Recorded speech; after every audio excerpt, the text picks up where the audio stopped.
নমস্কার, আপনারা দেখছেন নিউজ নাও। এই মুহূর্তে আপনাদের সঙ্গে রয়েছে আমি প্রাণেশ। নিউজ নাওর প্রাইম নিউজ আপনাদের প্রত্যেককে স্বাগত। চোখ রাখছি বিস্তারিত সংবাদের দিকে। প্রদেশ সভাপতির দায়িত্ব নিয়ে দলীয় কর্মীদের ফেসবুক ব্যবহার নিয়ে সুর চলালেন বিজেপির নতুন প্রদেশ সভাপতি অভিষেক দেবরায়। নতুন প্রদেশ সভাপতিকে সমর্থন করে সামাজিক মাধ্যমে দলের কুৎসা রটানোকারীদের কড়া ভাষায় সতর্কতা দিলেন মুখ্যমন্ত্রীও। রবীন্দ্র ভবনের দলীয়ভাবে অনুষ্ঠিত প্রদেশ সভাপতি সংবর্ধনা অনুষ্ঠানে মুখ্যমন্ত্রী এবং প্রদেশ সভাপতির ফেসবুক ব্যবহারে দলীয় কর্মীদের দিয়েছেন একাধিক উপদেশ। বিজেপির নবনিযুক্ত প্রদেশ সভাপতি বিধায়ক অভিষেক দেবরায়কে দলীয়ভাবে সংবর্ধনা দেওয়া হলো শুক্রবার আগরতলা রবীন্দ্র শতবার্ষিকী ভবনে।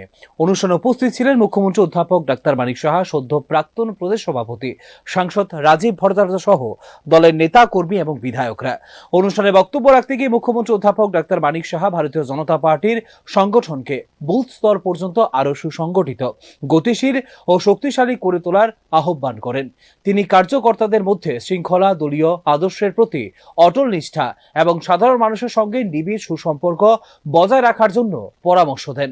একইভাবে মুখ্যমন্ত্রী সামাজিক মাধ্যমে দলীয় নেতাদের নিয়ে একাংশ কর্মীর আপত্তিকর পোস্ট নিয়ে সতর্ক বার্তা দেন। সামাজিক মাধ্যমে কুৎসা নিয়ে দলীয় এবং প্রশাসনিকভাবে কড়া পদক্ষেপ গ্রহণের হুঁশিয়ারি দিয়েছেন মুখ্যমন্ত্রী। সোশ্যাল মিডিয়া সোসাইটির একজন যারা পার্টির বিরুদ্ধাচরণ করে এবং যখন যে খুশি, যে বড় নেতাই হোক, যত বড় নেতাই হোক, ওকে ছাড় দেওয়া হবে না, ওকে ছাড় দেওয়া হবে না।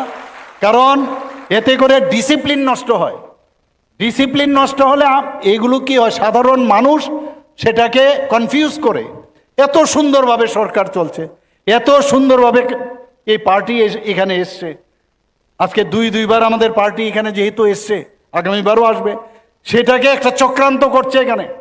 এই ধরনের লোকের মাধ্যমেও টেরও পাবেন না আপনারা কিভাবে স্লো পয়জনিং করে এই ধরনের একটা বিভ্রান্ত ছড়ানোর জন্য এরা করছে। এদেরকে পার্টির থেকে তো করবেই, প্রশাসন থেকেও তাদেরকে কিন্তু ছাড় দেওয়া হবে।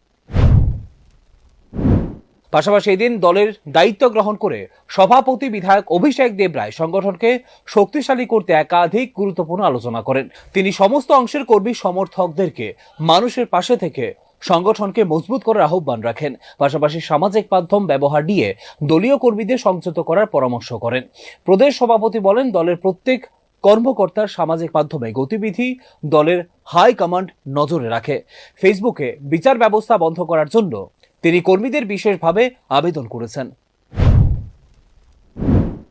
আমার একটা অনুরোধ থাকবে, আর্নেস্ট রিকোয়েস্ট, যদি বিজেপি হই, যদি আমি মনে করি আমি ভারতীয় জনতা পার্টির একটা কার্যকর্তা কর্মী এবং পার্টিকে ভালোবাসি, তাহলে ফেসবুকের মধ্যে যে বিচার সভা বসাই সেটাকে বন্ধ করতে হবে। আমি যদি কর্মী হই, আমি যদি পার্টির সত্যিকারের কর্মী হই, তাহলে আমি ফেসবুককে বিচার ব্যবস্থার জন্য কিভাবে আমি নিতে পারি? আমার বলার জায়গা আছে, আমার ক্ষোভ প্রকাশ করার জায়গা আছে, সেই জায়গায় আমাদের যেতে হবে। আর নাইলে কি হবে, পার্টি কিন্তু এগুলো খুব ক্লোজলি ফলো করে, যে কার অ্যাক্টিভিটিস কি, কে কিরকম করছে। অনেকগুলো এজেন্সিও এখানে কাজ করছে। আমি কি করছি, আপনারা কি করছেন, যার যার অ্যাক্টিভিটি সম্পর্কে কিন্তু আমাদের কেন্দ্রীয় নেতৃত্ব তারা পুঙ্খানুপুঙ্খানু তারা খোঁজ খবর রাখে। তো ফেসবুকে যদি আমি আমার পার্টিকে ভালোবাসি, আমি যদি একটা রিপোর্ট নিউজ নাও। এইচআইভি আক্রান্ত রোগীদের চিকিৎসা পরিষেবা আরও সহজ ও সুবিধাজনক করে তুলতে গুরুত্বপূর্ণ পদক্ষেপ নিল স্বাস্থ্য দপ্তর। খোয়াই জেলা হাসপাতালের বহির্বিভাগে বা ওপিডি বিভাগে উদ্বোধন করা হলো শাখা বা ফেসিলিটেড এআরটি কেন্দ্র। এর ফলে রোগীদের আরও দূরবর্তী কেন্দ্রে যেতে হবে না, বরং নিজ জেলা থেকেই মিলবে জীবনদায়ী ঔষধ ও প্রয়োজনীয় চিকিৎসা পরিষেবা। খোয়াই জেলা হাসপাতালের ওপিডি বিভাগে বৃহস্পতিবার আনুষ্ঠানিকভাবে উদ্বোধন করা হয় শাখা বা ফেসিলিটেড এআরটি অর্থাৎ ফেসিলিটি ইন্টিগ্রেটেড এআরটি কেন্দ্রের। এই কেন্দ্রের উদ্বোধন করেন খোয়াই জেলা পরিষদের সভাধিপতি অপর্ণা সিংহ রায়। অনুষ্ঠানে উপস্থিত ছিলেন জেলা স্বাস্থ্য আধিকারিক, জেলা হাসপাতালের মেডিকেল সুপার সহ স্বাস্থ্য দপ্তরের অন্যান্য আধিকারিকরা।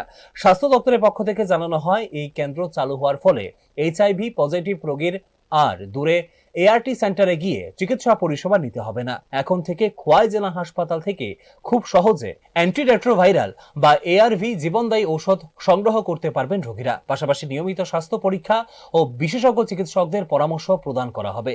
এই উদ্যোগের মূল লক্ষ্য হল এইচআইভি আক্রান্ত রোগীদের চিকিৎসা প্রক্রিয়াকে আরো সহজতর করা এবং রোগীদের গোপনীয়তা বজায় রেখে সম্পূর্ণ বিনামূল্যে চিকিৎসা ও ঔষধ সরবরাহ নিশ্চিত করা। এখানে একটা এফআইআরটি সেন্টার, যেটাকে বলে এইচআইভি যাদের হয়ে গেছে পজিটিভ, তাদেরকে ঔষধ আমরা বিনামূল্যে দেবো এবং আমরা ওদেরকে মনিটরিং করব।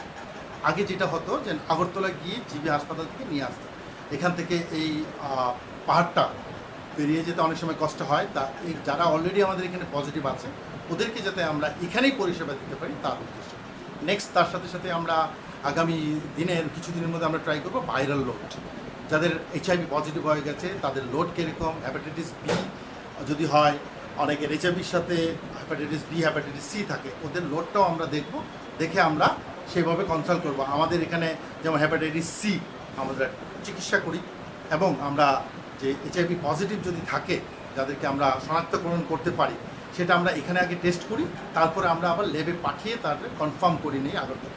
তো সেখান থেকে হলে যে পেশেন্টগুলি আমাদের আন্ডারে আছে তারা যাতে সুস্থ থাকে তার জন্য আমাদের এই প্রয়াস। জানা গেছে ন্যাশনাল এইডস কন্ট্রোল প্রোগ্রাম বা এনএসিপির অধীনে সম্পূর্ণ বিনামূল্যে পরিচালিত হচ্ছে এই পরিষেবা। Tripura state AIDS control society বা টিএসএসিএস এর অধীনে এআরটি পরিষেবার মাধ্যমে রোগীদের সুস্বাস্থ্য ও দীর্ঘায়ু নিশ্চিত করতেই এই উদ্যোগ গ্রহণ করা হয়েছে। স্বাস্থ্য দপ্তরের মতে এই নতুন এআরটি কেন্দ্র চালুর ফলে জেলায় এইচআইভি আক্রান্ত রোগীরা অনেক বেশি সহজে ও নিয়মিতভাবে চিকিৎসা পরিষেবা পেয়ে উপকৃত হবেন। Bureau report, news now.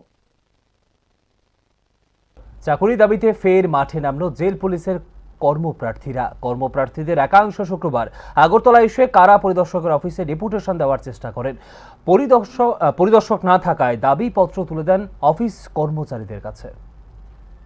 দুদিন পরপর চাকুরির বিজ্ঞপ্তি জারি হলেও সঠিকভাবে শেষ হচ্ছে না চাকুরি নিয়োগ প্রক্রিয়া। পরীক্ষা দিয়ে পাশ করে সমস্ত যোগ্যতা অর্জনের পরও ঝুলে থাকতে হচ্ছে চাকুরি প্রার্থীদের। এমনই অবস্থায় রয়েছেন 2022-23 সালে ত্রিপুরা জেল পুলিশের জন্য আবেদনকারী চাকুরি প্রার্থীরা। জেল পুলিশে 249টি ওয়ার্ডেন পদে আবেদনকারীদের অভিযোগ, সমস্ত প্রক্রিয়া অতিক্রমের পরও তাদের চাকুরিতে নিয়োগ মিলছে না। চাকুরির দাবিতে দীর্ঘ 3 বছরের বেশি সময় যাবৎ তাদের অপেক্ষায় ঝুলে থাকতে হচ্ছে। নিয়োগ প্রক্রিয়া অবিলম্বে শেষ করার দাবিতে শুক্রবার ফের তারা আগরতলায় আইজি প্রিজম তথা কারা পরিদর্শকের অফিসের সামনে হাজির হন। চাকরি প্রার্থীরা নিয়োগ প্রক্রিয়া দ্রুত শেষ করার দাবি নিয়ে কারা পরিদর্শকের সঙ্গে কথা বলতে চান, কিন্তু পরিদর্শক অফিসে না থাকায় তারা লিখিতভাবে তাদের দাবি অফিস কর্মীদের হাতে তুলে দেন।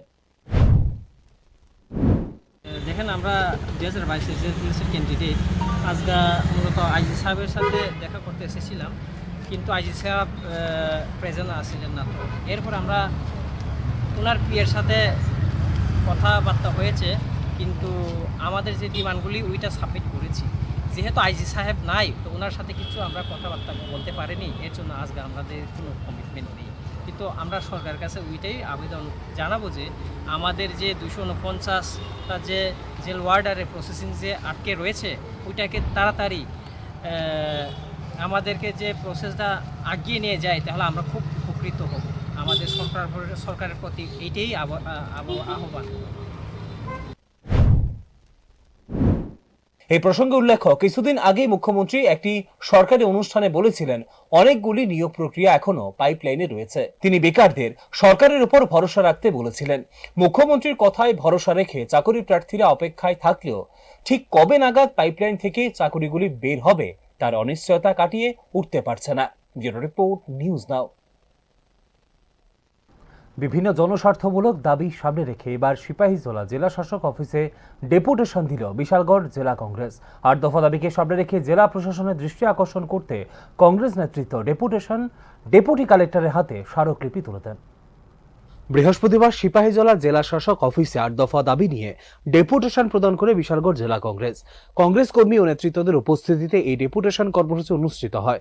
জানা যায়, বিভিন্ন জনস্বার্থমূলক সমস্যা এবং সাধারণ মানুষের দাবি দাওয়া নিয়ে জেলা প্রশাসনের দৃষ্টি আকর্ষণ করতে এই কর্মসূচির আয়োজন করা হয়। কংগ্রেস নেতৃত্ব সিপাহীজলা জেলা শাসক অফিসে গিয়ে ডেপুটি কালেক্টর দেবশ্রী দাশগুপ্তর হাতে 8 দফা দাবি সম্বলিত স্মারকলিপি তুলে দেন। দলীয় নেতৃত্বের অভিযোগ, রাজ্যের বিভিন্ন এলাকায় সাধারণ মানুষ নানান সমস্যার সম্মুখীন হলেও প্রশাসনের তরফে সেইভাবে কার্যকর উদ্যোগ গ্রহণ করা হচ্ছে না। তাই মানুষের স্বার্থে দ্রুত পদক্ষেপ গ্রহণের দাবি জানানো হয় ডেপুটেশনের মাধ্যমে। কংগ্রেসের উদ্যোগে এই বিশালগড় জেলার অন্তর্গত বিভিন্ন এলাকার জনগণের যে নিত্যদিনের যে দৈনন্দিন সমস্যা, এই সমস্যামূলক 8 দফা দাবি নিয়ে আমরা মাননীয় জেলা শাসকের নিকট ডেপুটেশন দিতে এসেছি। জেলা শাসক অনুপস্থিত, ওনার অবর্তমানে আমাদের এই জেলার যিনি জেনারেল সেকশনের ডিসিএম আছেন ম্যাডাম আমাদের ডেপুটেশন গ্রহণ করেছেন। আমাদের এই দাবিগুলোর মধ্যে মূলত রয়েছে বর্তমান সময়ে অস্বাভাবিক রান্নার গ্যাসের মূল্যবৃদ্ধি, কালোবাজারি হচ্ছে, এইটাকে রোধ করা এবং বিদ্যুৎ পরিষেবা খুবই খারাপ, খুবই নগণ্য। এই পরিষেবাকে দ্রুত বাস্তবায়ন করা, যাতে মানুষ ভালোভাবে বিদ্যুৎ পরিষেবা পায়। এই দিনের কর্মসূচিতে উপস্থিত কংগ্রেস নেতৃত্ব জানান, দাবি পূরণ না হলে আগামী দিনে বৃহত্তর আন্দোলনের পথে হাঁটতে বাধ্য হবেন তারা। এখন দেখার বিষয় কংগ্রেসের উত্থাপিত এই 8 দফা দাবির প্রেক্ষিতে জেলা প্রশাসন কি পদক্ষেপ গ্রহণ করে। Bureau report, news now. উন্নয়নের বড় বড় দাবি, সরকারি প্রকল্পের প্রচার, সবকিছুর মাঝেও আজও মাথা গোজার ঠাঁই জোটেনি এক অসহায় পরিবারের। অন্তোদয় রেশন কার্ড থাকা সত্ত্বেও প্রধানমন্ত্রী আবাস যোজনার সুবিধা থেকে বঞ্চিত সিমনার এক দরিদ্র পরিবার। ঝড়ে ভেঙে পড়া ভঙ্গুর কুড়ে ঘরে জীবনের ঝুঁকি নিয়ে দিন কাটছে 5 সদস্যের পরিবারের। এবার সংবাদ মাধ্যমের সামনে এসে সাহায্যের আবেদন জানালেন বিশ্বরাজ দেববর্মা। সিমনা বিধানসভার হেজামারা ব্লকের অন্তর্গত রুবরি তুইসা এডিসি ভিলেজের দুগ্রাই এলাকার বাসিন্দা বিশ্বরাজ দেববর্মা চরম আর্থিক সংকটের মধ্যেই স্ত্রী, ছেলে মেয়ে সহ 5 সদস্যের পরিবার নিয়ে দীর্ঘদিন ধরে একটি জরাজীর্ণ কুড়ে ঘরে বসবাস করছেন তিনি। পরিবারটি অন্তোদয় রেশন কার্ডধারী হলেও অভিযোগ, এখনও পর্যন্ত প্রধানমন্ত্রী আবাস যোজনার ঘরের সুবিধা পাননি তারা। সম্প্রতি হওয়া ঝড় বৃষ্টি ও তুফানে তাদের সেই কুড়ে ঘরেও মারাত্মকভাবে ক্ষতিগ্রস্ত হয়ে পড়ে। ঘরের বিভিন্ন অংশ ভেঙে যাওয়ায় আতঙ্কের মধ্যেই দিন কাটছে পরিবারের সদস্যদের। স্থানীয়দের দাবি, সরকারি প্রকল্পের নানা প্রচার হলেও বাস্তবে এখনও বহু গরিব পরিবার সরকারি সুবিধা থেকে বঞ্চিত। বিশেষ করে পাহাড়ি ও প্রত্যন্ত এলাকায় বসবাসকারী দরিদ্র মানুষের কাছে উন্নয়নের সুফল সেভাবে পৌঁছচ্ছে না বলেও অভিযোগ উঠছে। সংবাদ মাধ্যমের মুখোমুখি হয়ে বিশ্বরাজ দেববর্মা জানান, বহুবার আবেদন করার পরও এখনও কোনো সরকারি সাহায্য পাননি। যে কত বছর ধরে এভাবে আপনি বসবাস করছেন, সরকার থেকে কোনো সাহায্যগুলি, সরকার থেকে কোনো গড়গুলি পেয়েছেন? এখন পর্যন্ত পাইতেছে না। এখন তো পাইছে না। আপনি পঞ্চায়েতকে যোগাযোগ করছেন সেক্রেটারির লগে? পঞ্চায়েত তো একবার হয়েছে, কাগজপত্র দিয়েছে? কাগজপত্র দিয়েছিলেন নি? দিছে, দিলে পাইতেছে না এখন পর্যন্ত। কয়বার দিয়েছেন? একবার। তারপরে পাই না। না না, আইসারে দেখে গেছেন না আপনি? ঘর দেখছে তো, ফটো তো তুলে নিয়েছেন নি? ফটো তুলে নিয়েছিল, কিন্তু খোঁজ না, এখন পর্যন্ত খোঁজ নাই। তারপরে বৃষ্টি বাদল হলে কিভাবে আপনি এখানে থাকেন? বৃষ্টির সময় তো একদম সব টিন টান সব লেগে গেছে গাছ, সময় সব ভিজা, থাকো জানা না, বাড়িতে থাকো জানা। আপনার নাম? বর্ষার মৌসুমে ভাঙা ঘরে বসবাস করতে গিয়ে প্রতিদিনই আতঙ্কে থাকতে হচ্ছে তাদের। তিনি দ্রুত প্রধানমন্ত্রী আবাস যোজনার অধীনে একটি পাকা ঘরের দাবি জানান। এলাকার সাধারণ মানুষের বক্তব্য, প্রকৃত দরিদ্র মানুষদের চিহ্নিত করে দ্রুত সরকারি আবাসনের সুবিধা পৌঁছে দেওয়া অত্যন্ত জরুরি। এখন দেখার বিষয়, সংবাদ মাধ্যমে এই অসহায় পরিবারের দুর্দশার চিত্র প্রকাশ্যে আসার পর প্রশাসন আদৌ কোনো পদক্ষেপ গ্রহণ করে কিনা। ফিউরো রিপোর্ট, নিউজ নাও। ভারতীয় জনতা পার্টি ত্রিপুরা প্রদেশ সভাপতি হিসেবে দায়িত্বভার গ্রহণ করলেন মাতাবাড়ি কেন্দ্রের বিধায়ক অভিষেক দেবরায়। শুক্রবার দলের সদর কার্যালয়ে নতুন সভাপতির হাতে দায়িত্ব তুলে দেন প্রাক্তন সভাপতি সাংসদ রাজীব ভট্টাচার্য। অনুষ্ঠানে উপস্থিত ছিলেন মুখ্যমন্ত্রী অধ্যাপক ডাক্তার মানিক সাহা সহ অন্যান্য নেতৃত্বরা। বুথ সভাপতি থেকে পর্যায়ক্রমে এবার দায়িত্ব পেলেন প্রদেশ সভাপতির। তার যোগ্য নেতৃত্বের মাধ্যমে 28 বিধানসভা নির্বাচনের লক্ষ্যে কাজ শুরু করবে ত্রিপুরা প্রদেশ বিজেপি। শুক্রবার বিজেপি প্রদেশ কার্যালয়ে প্রদেশ সভাপতি হিসেবে বিধায়ক অভিষেক দেব রায়ের দায়িত্ব গ্রহণের পর এই প্রতিক্রিয়া দিয়েছেন মুখ্যমন্ত্রী ডাক্তার মানিক সাহা। মুখ্যমন্ত্রী বলেন, দেশের 4 রাজ্যের প্রদেশ সভাপতির সাথে বৃহস্পতিবার ত্রিপুরা প্রদেশ সভাপতি হিসেবে মাতাবাড়ি কেন্দ্রের বিধায়ক অভিষেক দেব রায়ের নাম ঘোষণা হয়েছিল। পরম্পরাগতভাবেই বিজেপিতে একটি নির্দিষ্ট সময় পরে দলীয় সভাপতি পরিবর্তন হয়। মুখ্যমন্ত্রী বলেন, নতুন সভাপতির হাত ধরে ত্রিপুরার বিজেপির সংগঠন আরও অনেক বেশি শক্তিশালী হবে। আগামী দিনে দলের বিভিন্ন মোর্চাগুলিতে নতুন কমিটি গঠন করে 28 বিধানসভা নির্বাচনকে সামনে রেখে দল নতুনভাবে কাজ করবে বলে মুখ্যমন্ত্রী জানিয়েছেন। আগামী দিনে 2028 ইলেকশন আছে, সেটাকে সামনে রেখে এটা নতুনভাবে এটা কাজ আমাদের ভারতীয় জনতা পার্টির সংগঠনকে আরো মজবুত হবে সে আশা আমি করছি। আর বিশেষ করে আমাদের যিনি নতুন ত্রিপুরা প্রদেশের সভাপতি হয়েছেন অভিষেক দেব রায়, অত্যন্ত মানে ওনার ফার্স্ট লাইফ আমরা যদি দেখি, বুথ প্রেসিডেন্ট থেকে উনি কাকরাবনের বুথ প্রেসিডেন্ট ছিলেন, সেখান থেকে আজকে ডিস্ট্রিক্ট প্রেসিডেন্ট হয়েছেন, তারপর আজকে স্টেট প্রেসিডেন্ট হয়েছেন। ভারতীয় জনতা পার্টি বুথ থেকে কোথায় চলে আসে এটাও কিন্তু আজকে আমরা দেখতে পাচ্ছি, এবং ওনার নেতৃত্বে আমাদের ভারতীয় জনতা পার্টি চলবে এবং শক্তিশালী অনেক বেশি।